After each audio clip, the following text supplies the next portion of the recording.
And so here we are. I think the time has come for us to take a look at this. Mine finally arrived after a harrowing experience and a long period of waiting.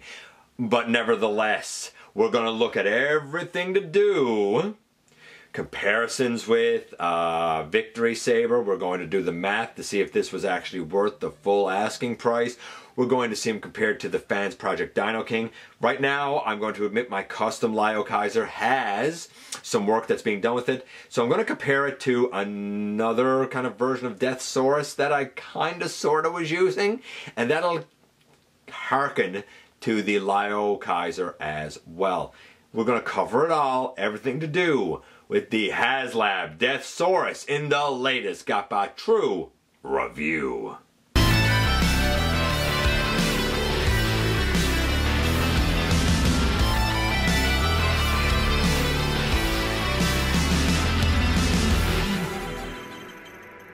Hey one, hey all, welcome back to the channel. I'm your host, your most humble of hosts, Dennis Moulton, aka GotBot. As always, please like, comment, share. Of course, subscribe, and while you are at it, light them up, baby. Hit that notification bell, please. It helps me out a ton and it lets you know when content of all sorts goes up here on the channel. Check out Machinery of Man, The Everything Factor, all the groups that I'm either a mod or an admin for, as well as all of my social media links. All of that's in the description down below. Also in the description down below, and if you're in a position to help the channel to grow, you can use the donate link. Check us out on Patreon. See what we have to offer to you through spring, or of course, hit the join button at any given time and become a channel member. And this is Deathsaurus. Mine is, as far as I'm concerned, several weeks late from what it should have been. I did not get it in fall when it was estimated. I did not get it in 2023 when it was estimated. As a matter of fact, I had to reach out on social media twice to Hasbro, and I ended up having to give them a direct message. So 3 times I had to reach out to that company to say, I backed this thing, I paid for it, I spent good money like everyone else. Where's mine to? And as if by magic, they got back to me within the hour. And again, as if by magic, mine magically happened to leave then and there to ship. It got here in a timely fashion after that. But I had to work so long to try and avoid so much information that whatever score this guy gets, it's going to be marred with the experience of dealing with the company. I love the guy. I'm not gonna argue that. I do. He's gonna score well. Spoiler alert. But the method of distribution of him getting here was an abstract failure on Hasbro's part. Now, some people, when I say that, said, oh, I got mine nice and early. That's great, you got yours. But they had over 27,400 that they should have gotten out in a timely fashion. And when I reached out to them in a direct message, I actually said to them, I'm so disappointed in your company right now with how you've rolled this out. Whoever handles the logistics of your distribution needs to do a far better job, because you have over 27,000 people the world over that paid into this thing, and some of them don't want to have the experience ruined by everyone else sharing early information. When you started to send these out, you should have sent them out to everyone. Please pass that along to your logistics department. And they told me they would. We'll see if it ever has an effect, because we all know that their distribution is in the toilet. But this guy isn't in the toilet. This guy's fantastic. So with that little story aside, how about we head over to the table? Whew, and take a look at this big boy. And so the story of Haslab Deathsaurus begins with this gigantic box. As I already explained, I have the entire experience kind of marred because of the way the business was done. I shouldn't have had to wait this long to get this, but nevertheless, it's here now. It came in this gigantic box. Within this gigantic box, however, we have another gigantic box. And within that gigantic box, we actually had 4 corner pieces for the box that has the artwork on it. Now that's 3 giant boxes. I don't think that you needed 3. I think that 2 with those corner pieces was plenty. So you probably could have saved a few dollars with the other box, right? Just worth noting.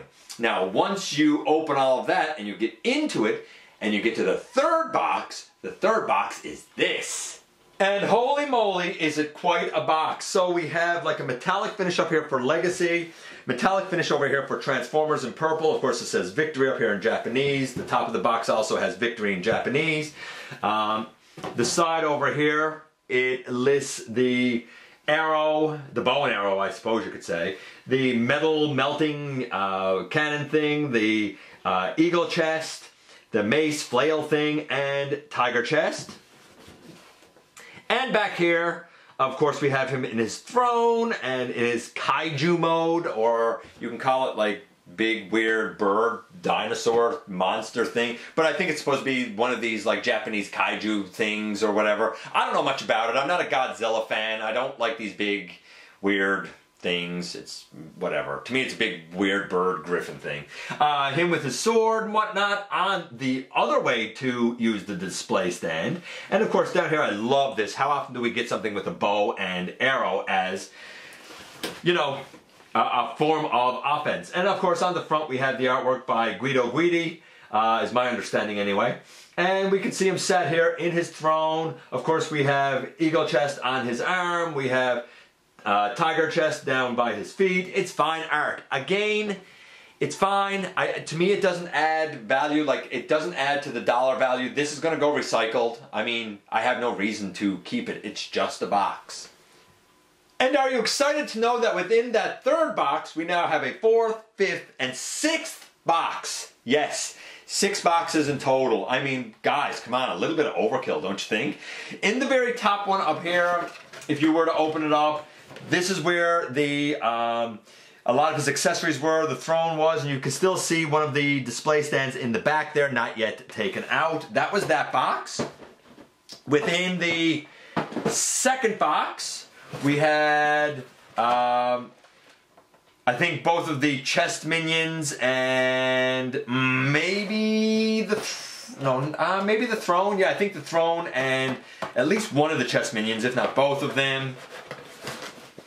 And then in the third box down here, we had the main event, the main guy himself. He also had this over his chest, which I appreciate because it kept from any sort of scraping or scratching, as well as both of our micromasters, the display stand and display base and stuff. And I guess I'll show it now since we're here and I still have to get these out. The 1, 2, 3, 4, 5, 6, 7 blast effects. Sorry, 6 blast effects that come with this guy. And this is the adapter for that other display stand piece that I just showed you in one of the boxes a moment ago.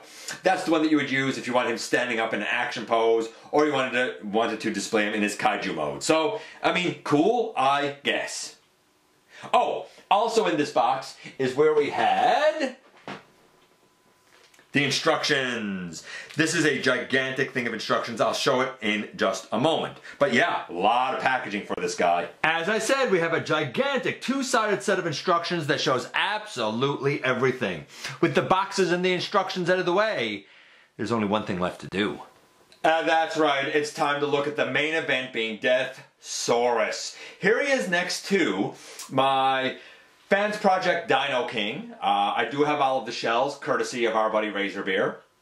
And once I get my custom Liokaiser is having a bit of, there's a bit of work I want to do with him, so that's why he's not here. Standing in place for him is the Liokaiser body that I put the head of a Defensor on. And I tried to make this head mimic this head as much as I could anyway, and it still had to be small enough that it could transform.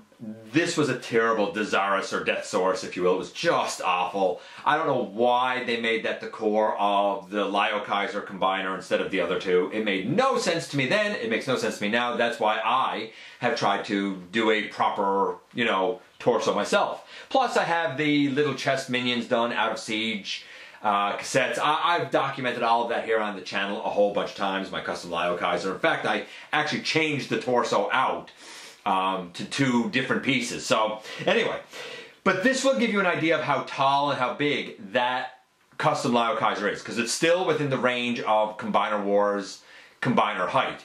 And for anybody who's, I guess, thought is that that combiner height is too small, it's really not. If you look at the Sunbow chart and you look at how, say, the leaders of these factions compare with, say, Optimus Prime and Megatron, they are the same. and Optimus Prime Megatron should probably be Voyager based on that. Anyway, I'm not getting into the whole scale thing, but these are the right scale. If you look at the Victory cartoon, this is how the combiners would basically scale with Deathsaurus, because Deathsaurus himself is gigantic by comparison. He's the size of a combiner, right? So I like the look of both of this. I think that when I get my proper Lio Kaiser in good standing, this would make a really nice setup, right? That said, please note that on this guy I have a custom Whisper made out of the Combiner Wars plane mode of Blast Off, as well as Dreadwing, both members, and Off-Road, right? This was my stand-in for a Deathsaurus, because, that's right, once I got Victory Saber, I wanted to have a Deathsaurus to pair with him, and that's what I kind of did here for a while. But now that we have a proper Deathsaurus, I mean, come on. By the way, not for nothing, taking this guy out of it, because we can lay him down to the side there now, not for nothing, as much as I really do like Victory Saber, and I did. He scored well. I was very happy with him. When I see Deathsaurus on his throne, though right now he sits a little shorter, even though he's not really shorter when you compare top of display to top of display. But I feel like this looks more regal, this looks more impressive, this looks like it has more interesting stuff going on than this. And the display base is quite a bit larger for Deathsaurus than it is for Victory Saber. Here's the kicker for Deathsaurus. You know me, I'm all about value for money, right? So, this clocked in the same as this guy at $179.99 US. And I said, okay, all right, cool. I'm pretty sure at the time, and I don't know exactly what a commander class goes for in the US now. I want to say $100, but I could be wrong. At the time, I think they were going for 90 when, you know, the funding was done for Deathsaurus. So 90, that would be double the price of a commander class. And a lot of people said, well, he is a commander class. Why is this double the price? Including me. And I did some loose math based on some guesses and some hunches and stuff without really knowing what I was doing. But the math is actually very simple for our value for money here. The price is pretty much, or was pretty much, at the time that this was back, double that of a commander class offering. Do we have the value here of a commander class offering? Well, do we have the value here of double a commander class offering? And that's where the simple math comes in. Because, you know, we can ascribe value to a lot of things. You might give value to the artwork on the box. I don't. But there's a ton of paint here. Like, all of this is paint. All of that's paint. Paint out here, paint here. Like, there's a ton of it on the guy, no doubt about it, including his little minions. And that's great. But then on top of that, we can look at the mass. First and foremost, that's always my measure, right? And I said, hey, if you're going to charge double the price, cool. That means now it needs to be double the mass. Give me double the product for double the price. That's it. That's as simple as it needs to be. A traditional leader class offering clocks in at somewhere around 315 to 325 grams of plastic.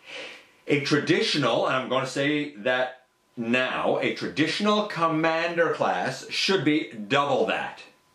And it was with Jetfire, and I think it pretty much was with Motormaster, probably was with the Armada Optimus.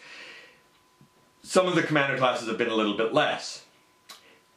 But if we look at, say, 600 to 650 as the going mass requisite for a commander class, then that would mean that this guy would have to clock in at pretty much 600 times 2, or 650 times 2, right? Somewhere between 1,200 and 1,300 grams. All of this, with the blast effects, with the micromasters, with the alternate display stand, with him, with both of his chess minions, everything that's in package. All of the blast effects, if I didn't mention it, everything that's in package. All of his accessories on the back, his shield, his mace, his little arrow, everything clocks in at a whopping 1,250 grams of plastic. Yes, this is actually the value for money. That was priced correctly. I'm shocked I'm saying it, but it was priced correctly. That makes doing the scores for this guy a whole heck of a lot easier. But before we go to scores, I just want to note that I think this is absolutely brilliant. We're going to start though with the 2 micromasters first, and then we'll probably kind of continue on from there. There's a lot to cover. I'll be as expedient as I possibly can for you. So we kind of sort of start everything off with the Rescue Patrol team. And the Rescue Patrol team is really made up of 4 bots, though I have 6 here. It's really, really strange. So with Victory Saber, we ended up getting 2 of the members. The leader, Holly, or Holy, or Hori, or whatever. I don't know how you pronounce it. H-O-L-I. But this mold was also recolored in the Siege line twice to be Road Police as part of like the whole box set thing. And it was recolored to be this guy, Stakeout, which a lot of people will know Stakeout, right? I think the Stakeout mold is a bit better than this mold because the legs like to come off on this one. Then we have Fire. This is Fire, or Red Hot, Red Heat. Depends on which version you own. Sometimes he's named Red Hot, sometimes he's named Red Heat. That leaves the other 2 members. The other 2 members are Boater, who's the boat, or Sea-Watch if you're in North America. And the ambulance is Peepo in Japan, or some people will recognize him as Fix-It in North America. Fix-It is a name that's been used a bunch of times. So if we're going with this side, we have Red Heat, Stakeout, Sea-Watch, and Fix-It. If we're going with this side, we have Holy, Fire, Peepo, and Boater. Or you could do all 6 and say, hey, you have Holy, you have Fire, you have Boater and Peepo, I guess, if you want. Or you could say Boater and Fix-It, or whatever you want to call these 2 in the middle. And you could also include Stakeout and Red Hot or Red Heat, right? So, yeah, neat, I suppose. We're going to take these guys out of it. We'll see them in a minute because we have the whole team to kind of see together, but we don't need to look at those. Here we have excellent paint on Boater, excellent paint on Peepo, nice, clean for the lights, for the windows. All of this blue, I believe, is paint. This guy rolls great, looks the part, looks wonderful. We'll deal with this guy first. The only thing I guess I would say is really his light bar should be blue, and we should have, instead of windows here, we should have 2 red lines, and then going the whole length of the guy, 1 more red line, if we're being really, really picky about it. For Boater, I guess, or whatever you want to call him, Sea-Watch, I suppose. This looks pretty great. Although I will mention that where we have white here, that white should probably be gray with some yellow detail. So they may be colored a little bit differently than they should, but I'm okay because I think these are the 2 strongest updated micromasters we've gotten from anything. Which is saying something because we had a lot of them updated and there were some hits and some misses. I think these might be the strongest 2. Let's transform this guy first. So to transform this guy, we fold down his legs, we bring out and bring down an arm, we untab and bring down an arm, we split the legs, and then we do have toes that need to flip out, if I can do it here now. Which way do I flip these out? I need to make sure I'm doing this the right way, of course, right? Hold on, let me make sure I'm flipping these out correctly. Because otherwise, knowing me, I'm going to end up just taking a bunch of like paint off and stuff, right? I was flipping them the wrong way. I was trying to flip them out from up here. That's wrong. You flip them out from down under. Yeah. And this guy stands up like an absolute boss, like a champion.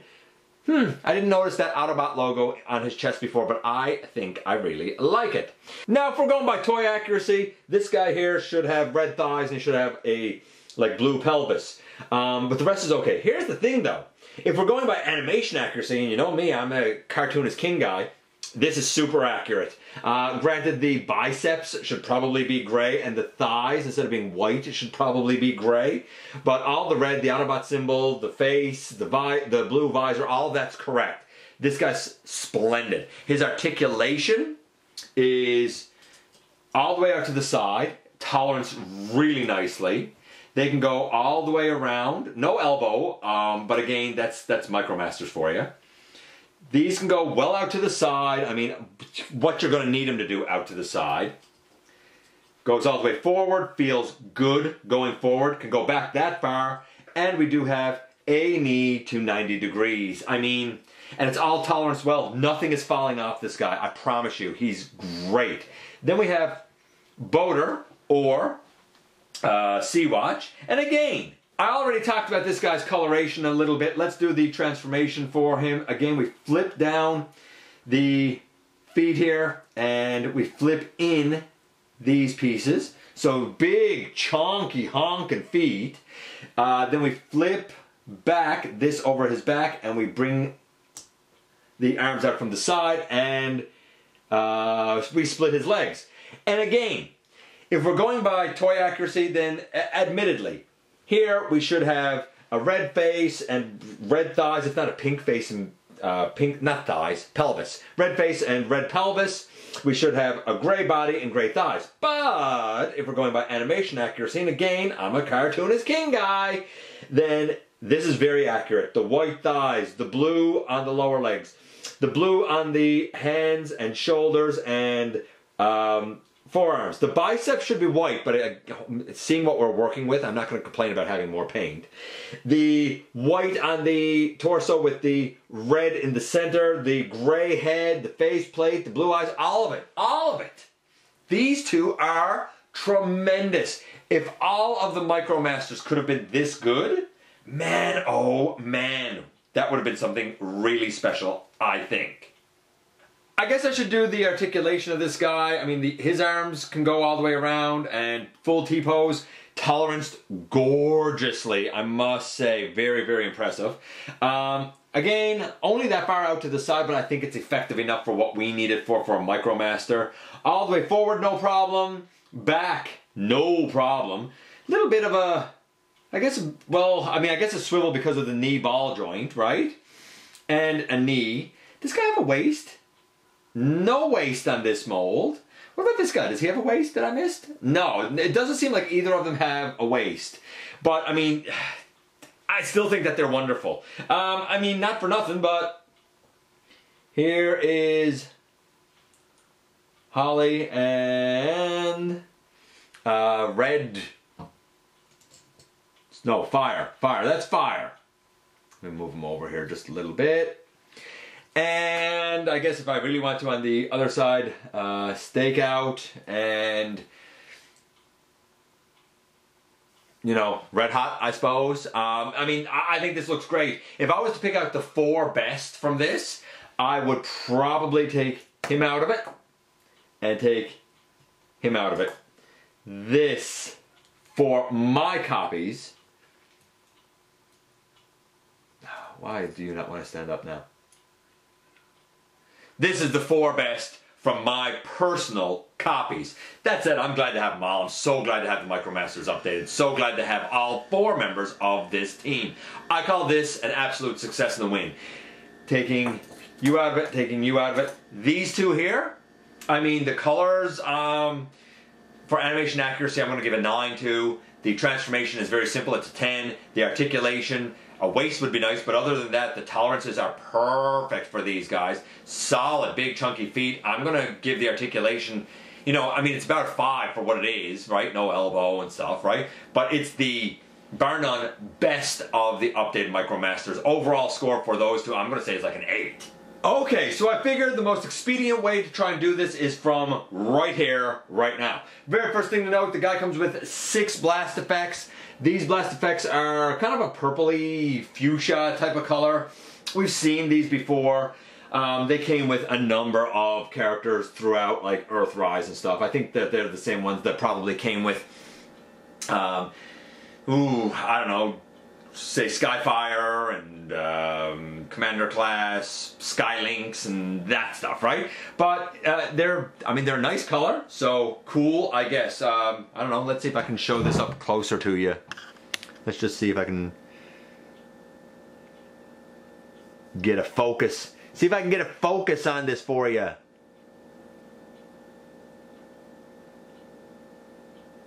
There you go. There you go. So like that looks beautiful. With the blast effects out of the way, we can also remove this. I've already taken the liberty of, I guess, pushing this piece on over here, right? It just plugs in. It's very straightforward. We're going to take that and lay it aside. We'll see that a bit later. It's just another display option for the base. Lay that there. Now, at this point, we have everything on the back. We have the two chest minions, and we have Deathsaurus himself. So I think the best way to probably do this right now is to start with everything on the back first. So we're going to go back here. And everything is put on the back of his throne. I'll note this, if you have the throne not on the display base, then it's too long for the like metal destroying cannon thing, right? Back here we have the shield, and I just picked the shield off, and when I picked the shield off, this piece came off. This was a separate piece as well. This whole piece here that was pegged in right here, this can go using this peg hole here, pegged on the shield like that. Or you could also, if you want, use this peg hole here to do this. What's the difference, you might ask? Well, the difference is this orientation, we have rectangular tabs on either side. This is how Deathsaurus can hold it in his hand as a shield. Or, if you want to do it on the side,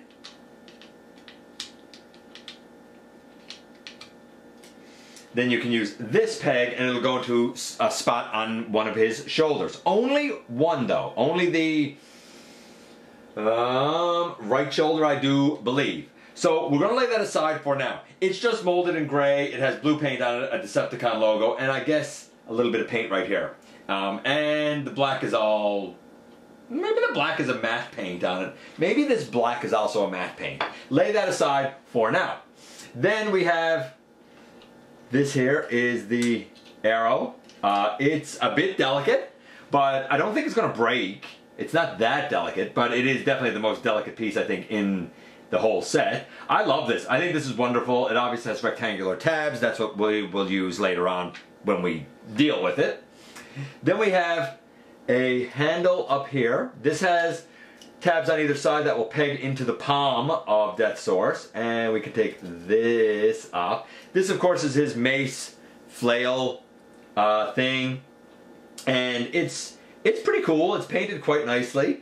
This is the chain that came with Masterpiece Megatron. I really wish that this was a solid chain because, you know, trying to pose this is going to be a challenge, right? But again, we'll see all of this a little bit later when we get Deathsaurus off. But we're not done with accessories yet. We also have, on this side, if I can get it off, we also have this sword. Again, this that my finger's on right here goes into this space here. This seems to be painted silver, I do believe, and gold. And I don't think this is paint on the handle, but I could be wrong. I don't think so though. I think the gold and the silver is paint. That's really cool. And finally, we have this thing. And this thing is gigantic, and it opens out. If I can do it now. It opens out like that and snaps. This handle is movable on it. This handle is movable on it. We can use these two tabs or this tab to put it on like different parts of his body, basically in robot mode or in his kaiju mode. Pretty sure that this takes the blast effect. Let me just grab a blast effect here to make sure that. Pretty sure it can. Yeah, that takes a blast effect for sure. This seems to be done in red and black plastic. The couple of little details here, they are painted. You'll notice we have a opening here. That's because when you plug this on, it goes over this peg here. right? It fits in right here that's molded and it goes over that peg there. All three are painted on this side. And not for nothing, but you can also open out all of these. This is a hefty accessory. For the record, I said earlier how his total mass was 1,250 grams. If we didn't meet all the tiers, then this guy would have been overpriced. You needed all of this in there for this guy to be like worth his value, basically, right? I guess the next thing to do is pick this guy off. We'll look at him in a moment. He has little ports in his feet that go over two little tabs up here. So we're going to lay him off to the side for now because we'll look at him shortly. And we're going to turn this around, and I'm going to note, actually I'm going to note this now from the back here. So my Deathsaurus does not stay in here the way most people's does. You're supposed to push it in, and when you push him in, these little tabs up here are supposed to go in over these little sections here. And right here is where these two sections should rest, in this slot. And granted, mine does all of that, but it slips out of it. And when he's sat here, he's not actually sitting on the, like he's not actually sat on the chair. I don't know if I can, on the throne, I don't know if I can show it. So he's pushed in there now as best as I can do. You can see the two parts of the head are here. I haven't slid in the way it's supposed to be, and he seems fairly solid, but it's easy for him to slip. Now, I guess I could do that and make sure I have his foot down properly, I suppose. I can also now take off him. In the instructions, this tells you to have both of these paws straight down. It will not fit in here with both of those paws straight down. You need to fold them, if I can do it here now. You need to fold these outside paws, which are his back paws, up a little bit. So it's just worth noting. Again, I'll show that closer in a little bit. This is his bare minimum. Now, I'm going to take him out of it, and we're going to slide off the throne and look at that closer, and then I'm going to show the other accessory and the way he can be displayed on here. So we're going to take him off of it for now, and we're going to talk about his knees and his legs and another, I guess, accessory feature in just a few minutes. We're going to lay him there, and we're going to focus on this. I love this throne. All of this molded in detail, and it's fading. I don't know if any of it is paint or if it's just the way it's done. It doesn't seem like paint, but it also seems like, man, it has to be paint. This is protruding, this is painted, it is its own, kind of its own piece, so to speak, right? Now this just slides out, right? And do you need the display base with it? You don't need the display base with it. But like I said, if you don't have the display base with it, then when it comes to, and I'll show this now since I talked about it and mentioned it a little while ago. Yeah, this side. This now it can't fit, it's too big, right? So just worth noting. So the other option that we have is that we can take Deathsaurus, and I'm going to make sure of this now before I do it. I'm going to just put those legs down. What we can do is take this piece and have it in this orientation. So we can take this out of it, and we can have this piece in this orientation. And when we have this piece in this orientation, it can slide into the base, right? So it can slide in right there like that. And there's a little circle here and a resting notch here, and a little circle way down here, and the resting notch will go kind of between his legs under his pelvis. So the whole thing should be able to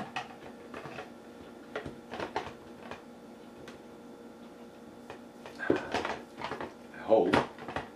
Don't make a liar out of me, Deathsaurus. There. Bring that down on his back. And you know, if you want to now, you can leave them like this, right? Now that we've got this done, I just want to show, I'm not going to show anything yet. We're going to leave them like this for now.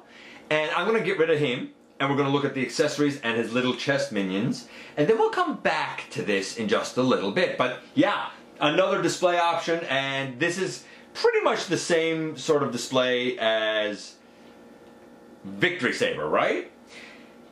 So yeah, I dig it, I dig it. We're going to now take this out of it, and I think we're going to go to Eagle Chest next. So Eagle Chest here, or if you are more of a Japanese purist, Eagle Breast, is pretty great. He is noted as being a micromaster, but he's really not. He's more of a core class offering. This is much bigger than a micromaster. I mean, you could see him next to like Peepo and tell he's bigger, right? The articulation is better too. We have tail wings here, we have blasters up here, the head moves, or the neck piece moves up and down. We have another like independent neck piece up here. His beak does open. It takes a little bit of work to do it, but his beak does open. The wings, I mean, they have a bit of movement to them as well. Not a lot, but a little bit. The feet are on ball joints, so they can move all around. I find this very impressive. We have beautiful paint here. We have paint here. Paint right there. This is, again, very animation accurate. He can also serve as a blaster for Deathsaurus by folding up that tail piece, open out the legs, and fold down this handle. Then you can, I think, leave the legs actually to the side if I'm not mistaken. Fold in the head, keep these like shoulder blaster pieces out, and then fold fold in the wingtips there, and then fold these down underneath like this, and Deathsaurus can hold this. And again, his hand has slots in it, little rectangular pegs here, slots into his hand, and his hand can wrap around it, no problem, as a double blaster. Or, since this guy's also a chest minion, we can open this up, we can flip this up and put the handle in, and maybe we gotta keep the handle out, flip this down, and then, yeah, and then the handle up, and flip this in and flip this in, and then we close both of these over. This can now go in the chest of Deathsaurus. The articulation, I think, for bird is fine. The transformation between all three modes, chest, bird, and blaster, is very smooth, very seamless. Overall score for this guy, I'm not going to give individual ones, but overall score for this guy, I mean, I think it's a 10. I think it's an absolute success for Eagle Chest. But he's not the only chest minion we have, because of course Deathsaurus has 2. Now this is astonishing. I love this guy. First thing to note, and I guess it's yeah, I'll note it. So these pieces, these chromed pieces, are separate in package. They just friction down over the hinge here, and there's a little circle here that pegs into a hole here. Pretty secure for the most part, but not toleranced in such a way that I have any fear of breaking these. I feel like the friction would give, and part of these would like fall off or something before like they would break, or the peg would break, or anything. I would have been fine if these were just like normal gold. They didn't need to be back metal for me, but to each their own. All of this, man, is paint. Really, really impressive. I'm going to try now. Yeah, I guess I'm going to... Let's put him in his... Well, okay, so this is his chest mode, worth noting. Let's put him in his animal mode next. And to do that, we come here, and I guess extend the head first. Also, much like the bird, except his is usually a little easier to open. His mouth does open. I do find this slider a little wiggly, but it's not loose or anything. Then we pull this out. It's on a slider as well. And pull this out. I was afraid that that was going to be tighter than it is, but it's not tight really at all. It's not bad at all. When we do the arrow mode, make sure that they're locked in actually. When we do the arrow mode, they will stay up. And actually, this whole piece, I believe, comes up, and then we take the, maybe this whole piece goes back? I need to double check how exactly we do the arrow piece. Anyway, won't worry about it right now. We'll worry about it in a few minutes, right? We can pick up this back piece here, and get down the tail and extend all of this out. That gives us a tail. Nice. And I like to flip these up on the side personally. Then we come down under here and we can take down a front paw and take down a front paw, take down a back paw and take down a back paw, and then we can have the clearance now to rotate that down. There's a pin here and we rotate it down, and boom, in the end, here we have Tiger Chest in his tiger mode. Very easy transformation again. If you want to push these in, you can. I'm not going to do it right now. But yeah, this is great. The head can look down, it can look up, the jaw opens, it can turn to the side a little bit. These legs can go forward, not really out to the side much, but we do have pinned knee, I suppose you could call it. Back here, again, forward and back, pinned at the knee. The tail moves up and down. It'd be nice if the legs could move out to the side a little bit, but not a deal breaker, honestly. Not that big a deal at all. I mean, great paint, decent articulation. I'm happy with this guy. Now we'll do his kind of arrow mode, I suppose. So we come up here, and I should be able to fold out, I believe, this section here. It's a bit of a nuisance to do though, honestly. There we go. See if I'm, yeah, there we go. And I can actually put this away. Fold that out, put that away. Keep these like this. Fold down, and fold in all of the legs, right? So the front legs fold down, the back legs, they fold up and in. And then this, pardon the cut, yeesh. Okay, so this folded up. I forgot that I had to fold up this little piece first, then it all tabs in. Once that's done, we have this rectangular notch here, and using the uppermost little rectangular peg on the arrow, it can go in here. The way that this will attach to Deathsaurus will be on his wrist, forearm basically, with a tab here and a tab here, two rectangular tabs right here on the main body piece. And it will tab on thusly. I'm going to show that in a few minutes. Actually, I'm going to cycle through all of his accessories. And the next accessory is the sword. It's beautifully molded. It has a way to store on his body, as all of this does. But man, this is gorgeous. And his mace flail thing, and we talked about that before, plus about as close up of a look for this as we can possibly get. And his shield, which they are calling the Death Tailor shield, but it's not really. My understanding is that in Japan, and fans of Victory generally recognize this as just a nondescript, no-name shield, as compared to the Death Tailor rifle that the G1 toy came with. I mean, it's up to you if you want to call this the Death Tailor or not, I guess. And right here you can see he has his mace thing in his hand. I mean, he holds it just fine. If I open up his hand, I can take this out. No problem. And the storage, by the way, for this, in this mode, all they really tell you to do is to take both of it and... Oop, hold on.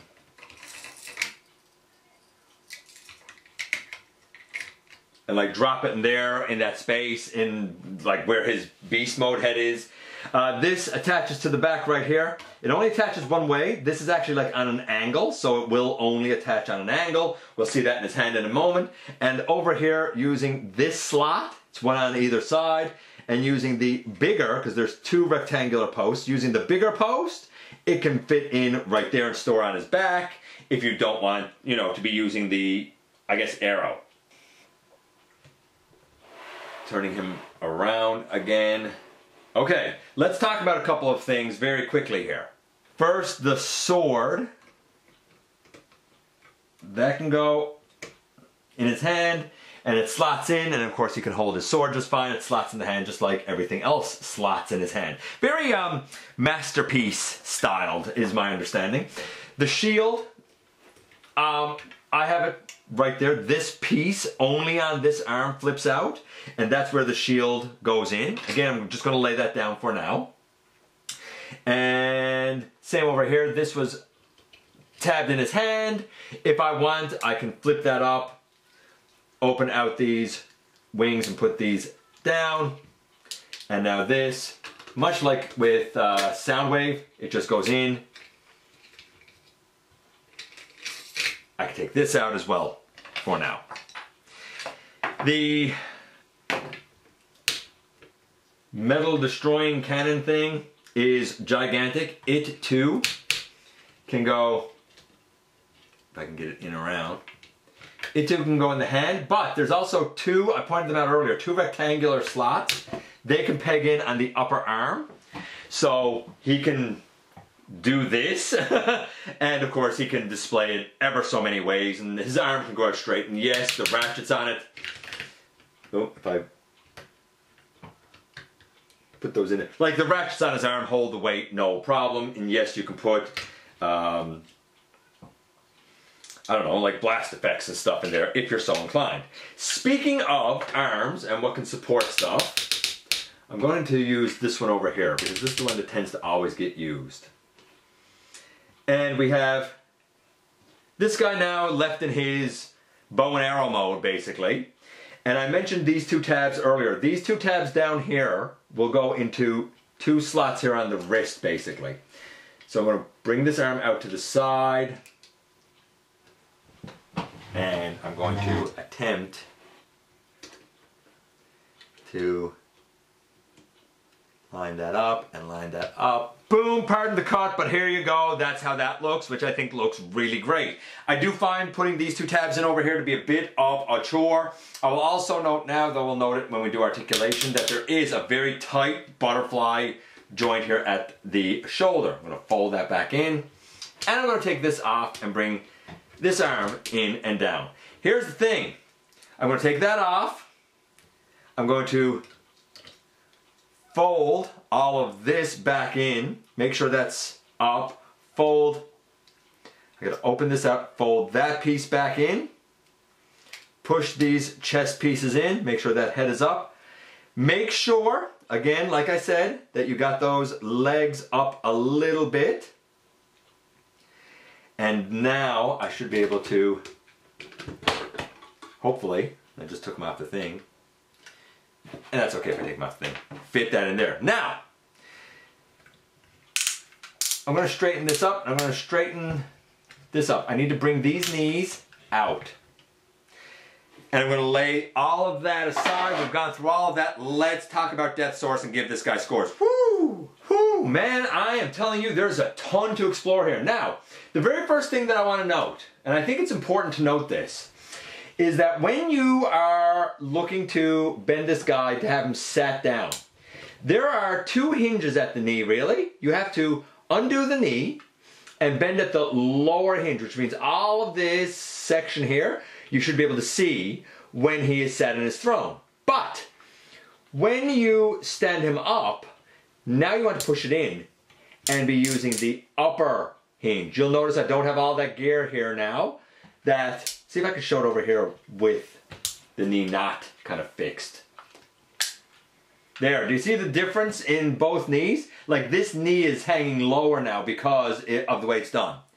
This is the way it needs to look when he's sat in his throne, not this. And when I straighten his legs up, I mean, this leg actually seems a little lower, right? Until you get it all in. Okay, holy smokes. Would you believe before I can start giving this guy scores, I do have one more feature that I need to point out. And I haven't heard anybody talk about this really. Not saying people haven't, I'm sure people know, people should know. But these tips here, they can come off. And yeah, they come off like that, right? You gotta bend them forward to get them off. This and on the other side come off to do the death wing attack. They don't really have a handle, but because his hands open and close, I mean, you could, if you wanted to, I suppose, kind of like loosely lodge them in his hand. Usually he fires them at someone, right? But I suppose you could do it that way. Maybe there's another way you can hold it. I don't know. But when you want to put it back on then, you just come down and there. Put it on. The way to do it, by the way, because it took me a little while, is you have to bend it up and Now I'm having trouble with it. There you go. You bend it. I thought it was bend it up. It is bend it up. Bend it up and pull it out. It's not the most elegant way of doing it, but it works. And when I'm going back now, I feel like I got to do the same thing. I feel like I got to approach it from it being bent up and then bend it down. Yeah, just like that. Now that we've got all of that, it's amazing. This is like an epic, but you know what? Again, you talk about value for money. Look at everything we've talked about so far, from the micromasters to the throne, to the accessories, to the display base and everything. And we're only now getting to the main guy, including his 2 chess minions, right? By the way, I didn't give this guy a score, but honestly, he does so much. He's a great bow and arrow. He's got excellent engineering. Easy transformation, 3 sliders, all of which are pretty effective. I'm going to say he's like a 9 or 10 as well. Both of his chess minions are splendid. Okay, let's talk coloration and start giving this guy scores. Everybody keeps saying he's so animation accurate. No, he's not. He's partially animation accurate, but he's a lot toy accurate, more than animation accurate. And I'm going to explain it now, starting from the feet, working our way up. These lower legs here, they should be a light, almost whitish color like his abdomen here, or like this paint here, not gray. Gray is toy accurate. The front here, we should have gold knees. We should not have the black and red detailing. This should be a thin line of blue down that goes out at the ankle, not a thick line of blue with gold down here. This is more toy accurate. The gray legs, the red and the black, the thicker blue, and this actually on the original G1 iteration is yellow, not gold, but I think gold and gold goes together better. The thighs being light blue, that's animation accurate. His whole pelvis and stuff here, that's all animation accurate. The chest and everything, all of that is animation accurate. His head, that's animation accurate with the, make sure I got these out. You know, with the gold and the red in here and whatnot. Like, I think his proportions are all animation accurate. If I didn't say, like, all of the chest and stuff here, that's all animation accurate. Right down to this being gold and this being an orangey color. All of that, correct. I'm cool with all that. Then we get to the arms over here. When it comes to the arms, the bicep and the elbow area should all be this dark blue. This section up here should be the light blue. Instead, what we get is something that's more toy accurate, with this little addition of light blue down here, this light blue at the elbow joint, and then the black, gold, red, and white detailing up here on the shoulder. All that is toy accurate, not animation accurate. The wings, they're mostly animation accurate, but all of the inside here should just be red. No black outline, no black lines, no Decepticon logo in the animation. All that's just red. This detailing and the Decepticon logo, toy accurate. And I think that might be it. Here's the thing. The only thing that I personally would like to see, I can't even really say changed, altered, is I wish the gray on the legs was this color white. That would be animation accurate. But I don't hate the legs the way they are. If anything, here's what I would say. Though I am an animation accurate guy, I think that this is a perfect balance between animation and toy accuracy. And I do think the proportions are absolutely animation accurate. I mean, the only other thing he usually has in the animation offhand is this. So if I fold this out and put his shield on, he always got that on, that's accurate. But the shield is toy accurate, right? Because in the animation, it's thinner, it's all one color, and it doesn't have this blue or any of this black or this blue, and the Decepticon logo is bigger. Not on the toy, but on the animation. I like this. I think this is great. I'm going to say that for the look, for capturing the essence of Deathsaurus, and even Starscream Wife said, he has hard lines and, you know, very discreet 90-degree angles. He looks like a cartoon. And he does look like a cartoon. That's why I think people are saying animation accurate, because his proportions are so cartoony. I'm going to say 10 for the look. Absolute 10 for the look. What about the articulation? Let's do that next. The head goes left, right. It can look up a little bit, down a little bit. The wings go up and down, back and forth. As much as you'd like. I'm going to take this off his arm for now just so I can show this. The arm, if we get this out of the way, the arm can go all the way around on a ratchet, out to the side, like a ton. I mentioned earlier that we have a very, it's tight, but it's there. A very tight butterfly hinge right here. Of course, this is on both sides. Little over 90 degrees at the elbow, swivel, wrist rotation, fingers open and closed. The first two are pinned, the last two are pinned. So they're in groups of two. The thumb unfortunately doesn't move, but not a deal breaker by any stretch of the imagination. We have, first time that's ever happened. I've heard of some people's falling off. Mine never has until right now. We have a waist, but if you have the chest piece on, you can only get to about there. If you take the chest piece off, I mean, oh, it's still, no, if you take the chest piece off and pull out the kaiju head a bit, you get a pretty free range. So, a couple of minor potential limitations to his waist, but you're going to get what you need. Do you really need him to turn more than that? You know what I mean? This can go up. This can go up. The legs go ratchet forward, ratchet back, ratchet way out to the side. So all the way forward, all the way back, all the way out to the side, all on ratchets. Then we have a sturdy thigh swivel. We have 90 degrees at the knee, heel, toe, and even some ankle tilt. I mean, I suppose a thumb might have been nice. I don't know. I guess maybe, no, he has a butterfly. I don't think there's anything else I could really want. You know, I don't really want all of the digits to be articulated. I'm fine with the way that they're done. It'd be nice to get the thumb maybe out of the way, but that's about it. I mean, 9.75, I guess. And that's me being nitpicky. My heart says 10, to be honest with you. But I'll say 9.75. No, you know what? I'm going to say 10. I don't care about the thumb that much. Maybe you do.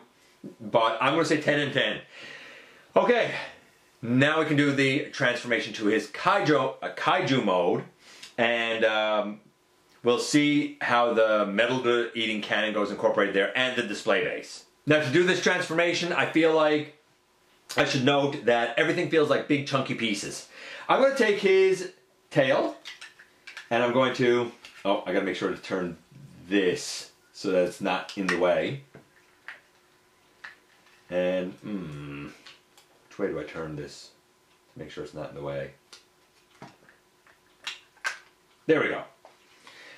So you can leave the handle in there, turn this like this, close it, that's a shield. His tail does become a shield, this is accurate. We're going to lay that aside. I know it's a parts forming piece, but it's supposed to be. This flips in. I like to pop this panel by just moving the wrist a little bit, close up the hand, and then this will start to fold in. It's pretty tight. This will come out, fold that in. Then this comes back down. There's two little tabs there that go into slots right here on this wrist piece, like that. We can turn this around and open out kaiju toes, I guess. Bird toes, whatever. And then this whole thing will turn around and collapse. We're going to do the same thing on the other side. I'm going to do it a bit quicker over here because I already explained it. Closing this in. Bringing all of this down, bringing this hand in, closing that up, turning this bird foot, kaiju foot around, turn this arm around, and close that in. Great, wonderful. Next, we open up this flap and it comes up, oh, sorry, we push these two earpieces in and then this comes up over. There are two little rectangular tabs here that go into slots on the side of the head. And then this is supposed to tab in, but I find if it does, it's a nuisance to actually untab, so I just sort of leave it like that. And there you go. right? That's what we've got done so far. The arms are done, the head is done, yay. And you'll notice I'm leaving the chest pieces on. You can take them off, or you can leave them on, that's up to you. Okay, next we will bring this down, and bring this in and up. Bring this down, and then there's a little hinge at the bottom, and bring that up. We're going to straighten out that arm, and straighten out that arm. You'll notice now that these look a little strange, and indeed they do because we don't have them flipped the way that they should be flipped yet.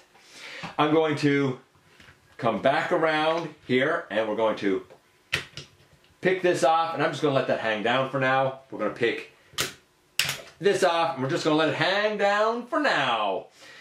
Then we're going to take the whole wing piece, again, a big chunky piece, right? And this whole wing piece comes over and tabs in.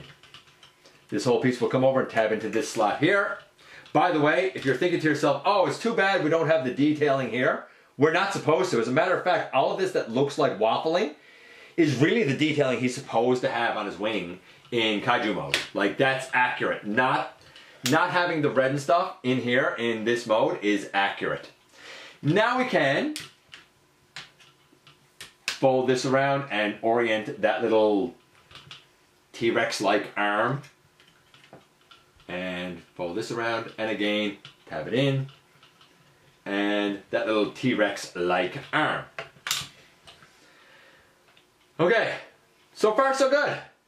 By the way, that mouth opens and you can put a blast effect in there. We'll see all of that in just a little bit. We gotta do the lower body. So to do the lower body, we're gonna just pick that up. And we're gonna come here. Now I love the way that this was done. I think that this is kinda sorta brilliant. We're going to close in and close in the foot. We're going to open a leg, and then after we open it, we're going to fold it up on the back, fold this in, and leave all of that open for now. So what we're doing is, this is tabbed in on the inside of the leg, we're untabbing it and bringing it out. We're bringing this up, and when we do so, we're going to bring it all the way up and close this over and keep this opened out for now.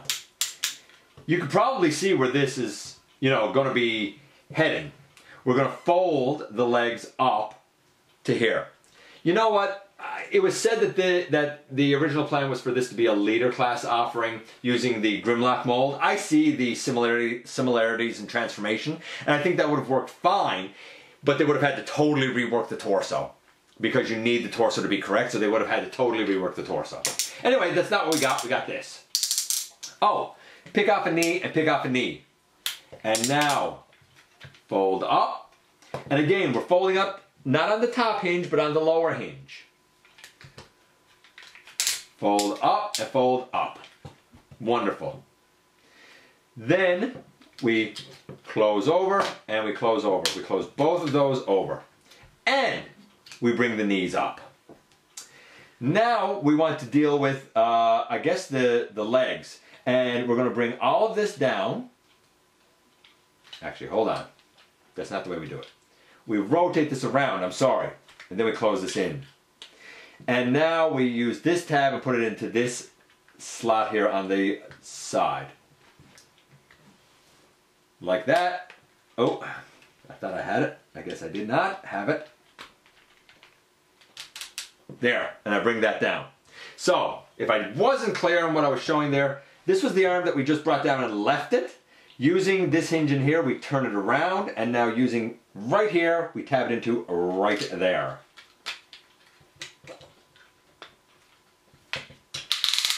And then we bring that down. We're almost done. Bring that head out. Lastly, we take the tail piece here, and the tail piece, really there's a little notch here and a little notch here. I'm even going to bring these down. Little notch here and a little notch here. Little tab here on this side, little tab here on this side. So we're going to take those tabs and put them in. We're going to close up the knees. We're going to straighten all of this up and make sure I got all of that. Essentially, boom, in the end, here we have Deathsaurus in his kaiju mode.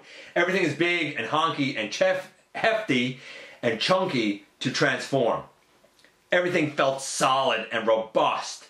Transformation, man, 10. Absolute 10. And boom, here he is holding the metal cannon thing. There's something you're supposed to do with this arm. I can't figure it out.